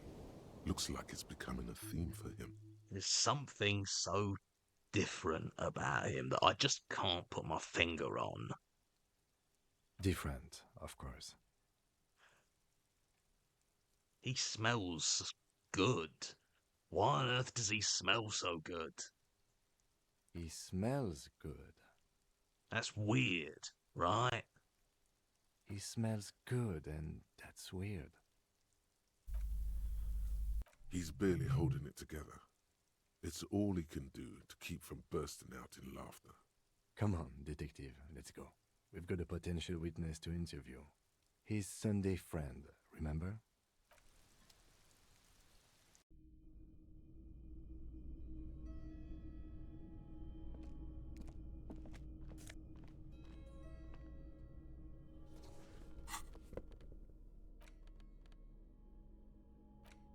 This sleazy, silky bathing robe in vibrant blues features a roaring dragon on its front, ready to take off into the night. A red belt has been provided for fastening. It's culturally insensitive, but only for people who are not from Seoul. The real Seoulites probably don't care. An old photo of the same apartment, dated year 01. Expensive men's perfume lingers in the air. Buckets of paint on a layer of old newspaper. An exquisite canopy bed made of metal. A quarterly business magazine.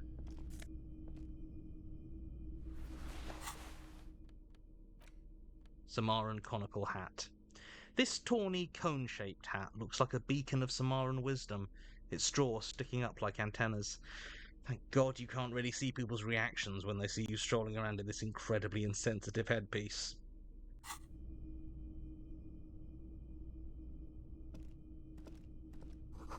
An empty ashtray. Dishes soaking in a pot.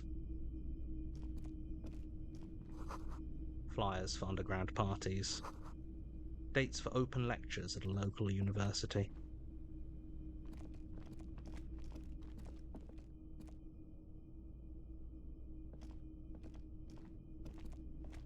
Officers of the Revachol Citizens Militia. You shouldn't be seeing him in an intimate setting. For some reason you feel this man is your superior. Superior, but he's not in the command chain. His hands are clean and well manicured. This is a man who knows the importance of appearances. My name is Charles Vildrouin, and I am an official with the coalition government. I work for the Institute of Price Stabilité on assignment from Sur-la-Clé. I heard you talking to my friend outside. Very good. Super. I am here to assist you in any way possible. Ask me about the hanging. Hanging? What a drag.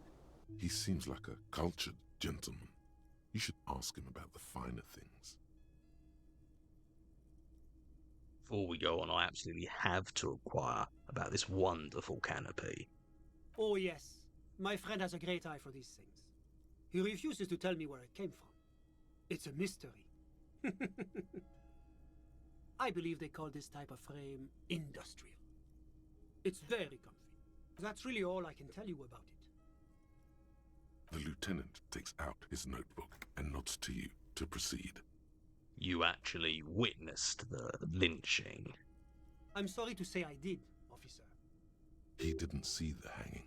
He saw the little show staged by the Hardys. Let him talk. He may know more than even he knows. Start from the beginning, if you don't mind. Officer, it's very difficult to describe what I saw that night. It was so surreal to me, like in a play. What do you mean, like in a play? It was just so strange. I could barely comprehend what was happening. I was on the balcony when it happened, getting some fresh air. I remember that first they came in, carrying what looked like a body. And then I saw all the surrounding windows go dead, one by one. That's when I understood. I should not be seeing this. That lines up with previous testimony, doesn't it? Well done, detective. Thank you, sir. I think we've got the picture. Anything else stand out? Only that there were about 8 or 10. I couldn't make out anything. It was so dark. And it was quiet. Quietest lynching I've ever heard of, let alone heard. But I suspect you knew that already. I can't say I'm surprised.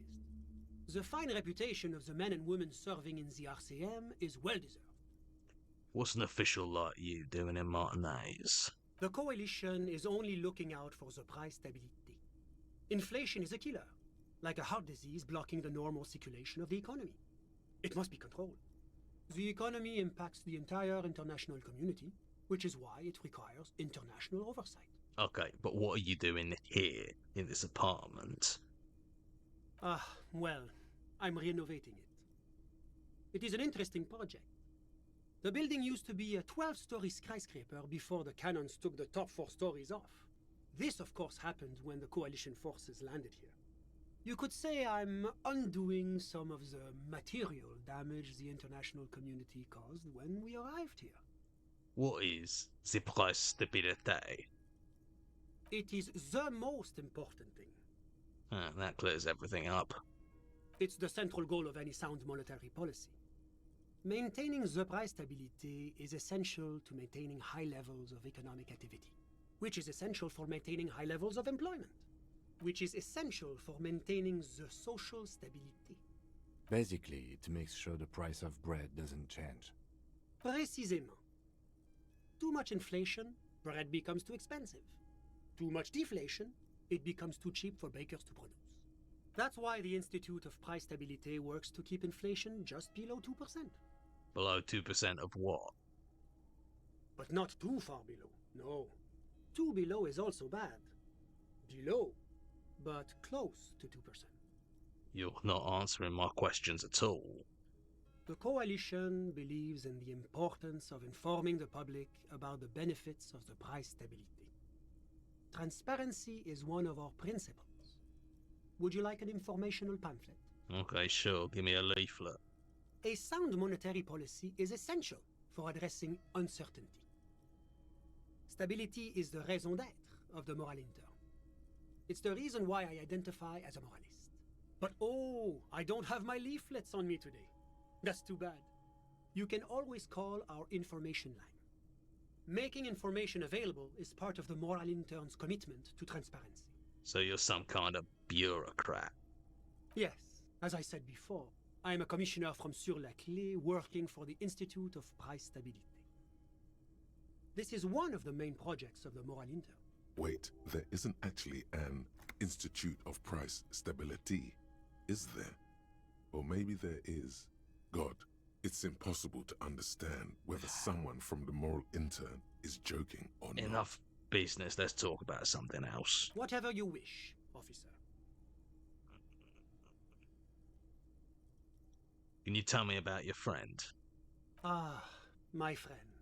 My friend is a good young man. His family immigrated here from Kedra, and life has not been easy for him. But he understands the importance of education. He has taken his future into his own hands, and that's all that matters. You still haven't told me who he is. Sorry, who? Your friend, the smoker on the balcony. We were just talking about him. But I told you, officer. He's a bright young man here to pursue his education. Education is the foundation of our future, especially the arts. It is a cornerstone of our civilization. So all you can tell me about him is that he's here to study the arts. He's deeply enmeshed in the study of the fine arts, yes. Which arts? He's a truly free spirit. He likes all the arts. Perhaps graphic design, printmaking, who knows? The world is open wide for a talented youth like him. What are you doing in his apartment by yourself? I'm just enjoying the view. What view? It's dark outside. Listen. A baby is crying in the neighboring apartment. Someone's baby is crying. No, listen. The Insulindian Bay. I was asking about your friend. My friend comes and goes. I'm sure you've seen him around. He's a busy bee. A busy bee? What an odd choice of words. I had something else in mind. I'm all ears, officer. Thanks. I've got all I need. A moment, officer. Do you have everything you need from me? I'm afraid we won't have the chance to speak again once you leave. Hold on, why can't we talk later? It's against diplomatic best practices for an official in my position to be discussing murders with local militiamen. And I'm pressed for time.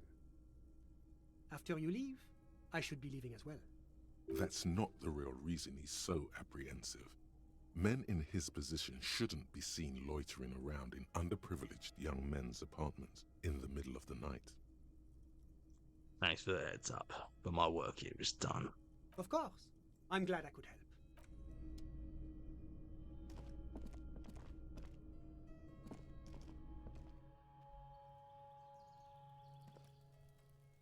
Yes?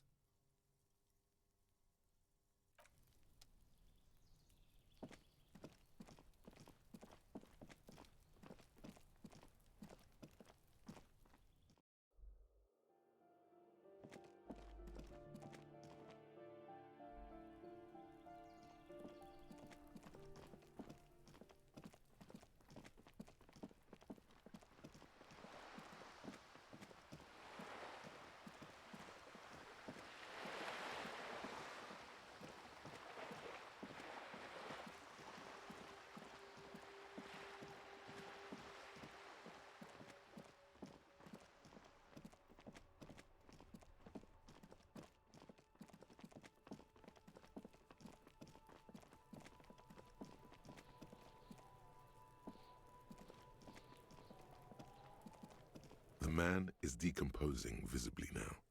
Every hour, he looks less like a creature and more like a pile of intestines. The lieutenant adjusts his glasses and takes a deep breath. Let's bag him. Take him away. All right. There go those beautiful enamel boots. May they rest in processing. I will need a little help carrying him. You take the hands, I'll take the legs.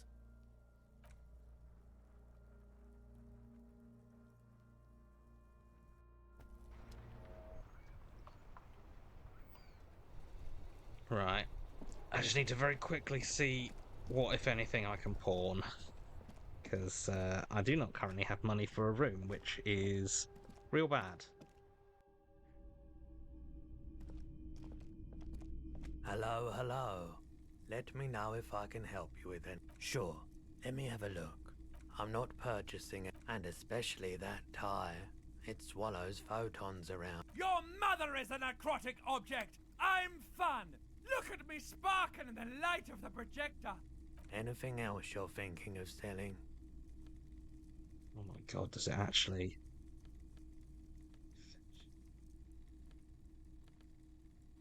Oh my god. Pawn, pawn, pawn, pawn. Yes! Oh, thank goodness. Another time, perhaps.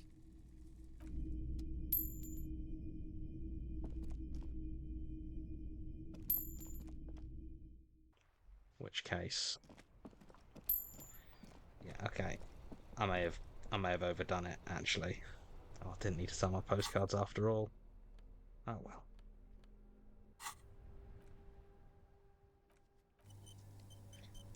Still, a successful discoing of the Elysium variety, I believe. Oh, we've had a bunch of Kofis through.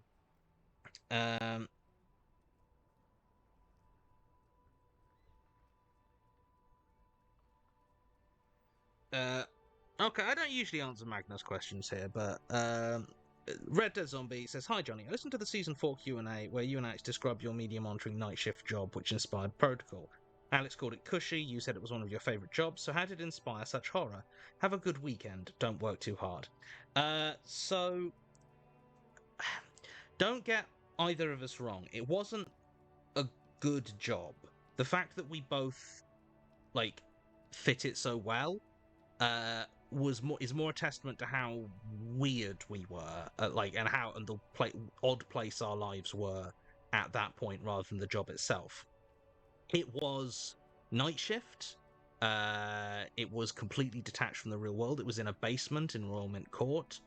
It was almost completely silent. No one really talked because it was night shift. And you were largely just checking news articles and either writing short summaries or hitting spacebar. It was boring. It was kind of repetitive. There was a lot of like categorization stuff.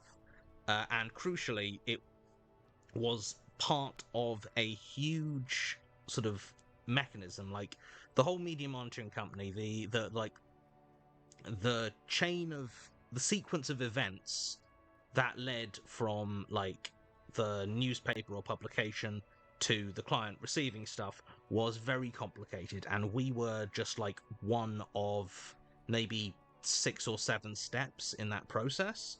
And crucially, they didn't really tell you much about what the actual process was, or like why you were doing this stuff when you did when you like joined the job. You were just told like specifically what you needed to do. So it felt very sort of divorced from the real world. It was like these things came in every night. We did our job. We hit send, and away they went. And that was it. So it wasn't horrific. It in itself didn't inspire the horror, but it is a very specific sort of it's a very specific sort of job that has vibes that, if looked at slightly sideways, play very well with horror. It also inspired a lot of horror because, like, it took about 40% of your brain. I ended up listening to a lot of, like, your early horror podcasts, like your Pseudopod, No Sleep Podcast, Knife Point, that, like, you know, the OG crowd. And also I found an old radio archive of old sort of horror radio shows like Lights Out from the 30s or Nightfall, the Canadian one from the 80s. And so I was listening to a lot of audio horror while I was doing that job, which, again, you know, poked me in that direction. Kofi from Tomcat. Hello, Johnny, Mods, and chat. I have a few tough weeks behind me, but tonight I can finally listen to the stream in peace. It is very lovely to relive the Disco Elysium experience, and with Johnny's voice too. Have a good weekend, you all. Oh, thank you. You have a good weekend too. Kofi from Apra Pirate.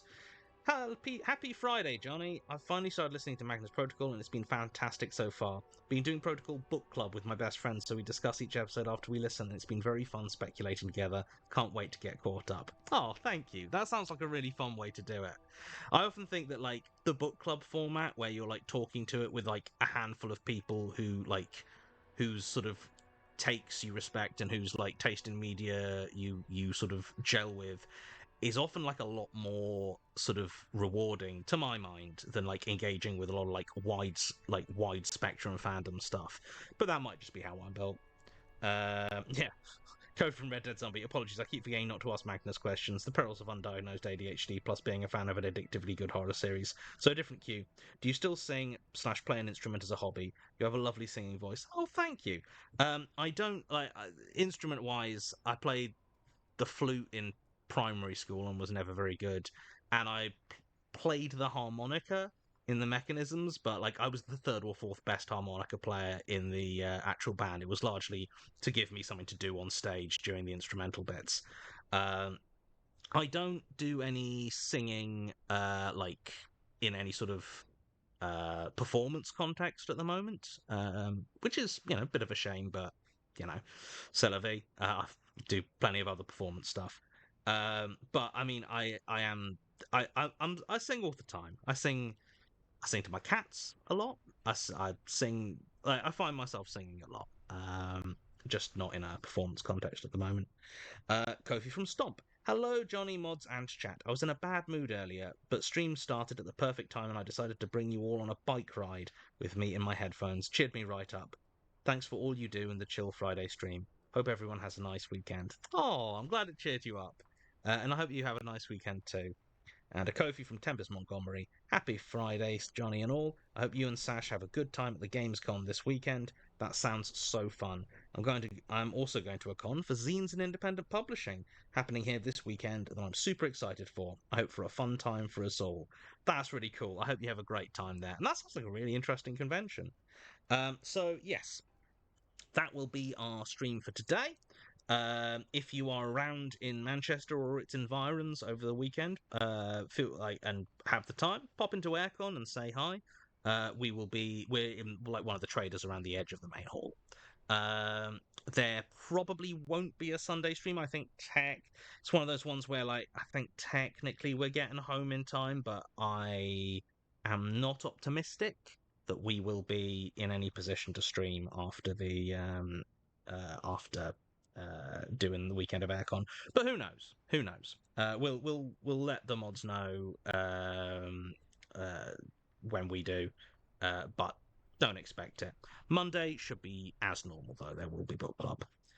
So thank you once again for this most Disco of Elysiums, and sorry in advance for the recursion. Let's turn that off.